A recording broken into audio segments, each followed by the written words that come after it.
योगी और अखिलेश यादव पहले भिड़े हुए हैं ओसामा को लेकर। शहाबुद्दीन का बेटा ओसामा, आज एंट्री हो गई असम के मुख्यमंत्री हिमंता बिस्वा शर्मा की। इन्होंने ओसामा का नाम लिए बिना उनकी तुलना, आरजेडी के उम्मीदवार की तुलना आतंकवादी ओसामा बिन लादेन से कर दी। आपकी जानकारी के लिए, ओसामा शहाबुद्दीन का बेटा ओसामा, शहाबुद्दीन कौन? कुख्यात गैंगस्टर, कोर्ट द्वारा दोषी अपराधी। उस गैंगस्टर के बेटे की तुलना, उसका नाम ओसामा। हिमंता बिस्वा शर्मा ने बिना नाम लिए तुलना कर दी ओसामा बिन लादेन से। हिमंता ने कहा कि यह रामकृष्ण का देश है, यहां किसी ओसामा बिन लादेन का वर्चस्व नहीं हो सकता। इसके अलावा हिमंता ने यहां तक कहा कि हमारे देश में जितने भी ओसामा हैं उन्हें खत्म करना होगा। जितने भी ओसामा हैं उन्हें खत्म करना होगा। मतलब यानी एक तरह से बीजेपी का पूरा फोकस ओसामा पर है। योगी हिमंता सबके टारगेट पर ओसामा है। योगी आदित्यनाथ, हिमंता, बीजेपी ओसामा को आरजेडी का पढ़ा लिखा लंदन रिटर्न बताया जा रहा है। आरजेडी बता रही है, आरजेडी करिए, वो तो पढ़ा लिखा है, लंदन से पढ़ाई करके आया है। उसी ओसामा को बीजेपी जंगल राज का चेहरा प्रोजेक्ट करने में जुटी हुई है। ओसामा, कल योगी आदित्यनाथ ने ओसामा को लेकर कहा था कि जैसा नाम वैसा काम। आज हिमंता ने उनका नाम लिए बिना उसकी तुलना ओसामा बिन लादेन से कर दी। इधर एक वीडियो आपको दिखाते हैं, ये वो वीडियो है। ये बीजेपी ने अपने सोशल मीडिया हैंडल पर ओसामा शहाब का एक वीडियो पोस्ट किया। इस वीडियो में मतलब अगर आरजेडी जीती तो बिहार कैसा होगा, इस तरह से दिखाया गया है कि आरजेडी को वोट मतलब बिहार में जंगल राज कंफर्म। ये बीजेपी ने वीडियो जारी करके बताया। इस वीडियो में बीजेपी ने ओसामा के पिता शहाबुद्दीन की पूरी क्राइम कुंडली खोलकर रखी। बिहार की जनता को सावधान करते हुए कहा कि अगर ओसामा चुनाव जीतता है फिर बिहार में वही दौर लौट सकता है जब कानून डरता था और जंगल राज बेखौफ चलता था। ओसामा शहाब के एफिडेविट के मुताबिक वो 10वीं पास है। ओसामा ने खुद को समाज सेवी बताया है। ओसामा 2 आपराधिक केस में आरोपी है। इन्हीं दोनों केस में वो कई महीने जेल में बंद रहा। इन दिनों ओसामा जमानत पर बाहर है।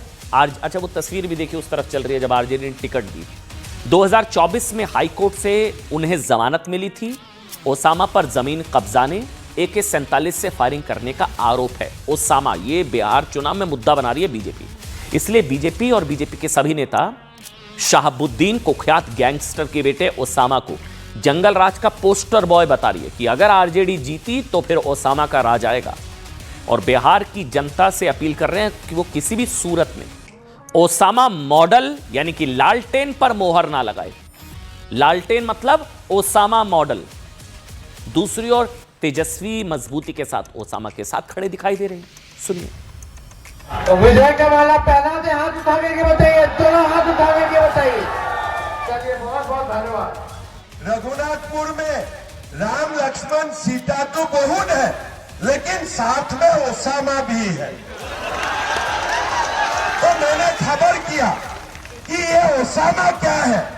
क्या ओसामा बिन लादेन का दोबारा जन्म नहीं हुआ? तो बोलो नहीं, ये भी एक ओसामा है।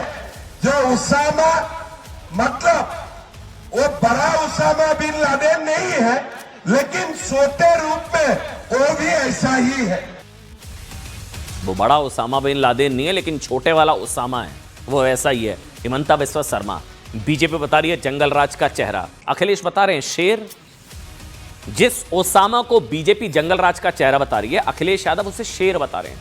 उनका बयान सुनाने से पहले एक सवाल है कि क्या सिवान के रघुनाथपुर से ओसामा अपने पिता शहाबुद्दीन के साये से बाहर निकल पाएंगे या फिर लालटेन की रोशनी में ओसामा सिवान से पटना विधानसभा तक की दूरी तय करने में कामयाब हो पाएंगे? सवाल इसलिए क्योंकि बिहार में 20 साल बाद भी जंगल राज का खौफ खत्म नहीं हुआ है और ना ही एनडीए जंगल राज की उन कड़वी यादों को बिहार के लोगों को भूलने देना चाहती है।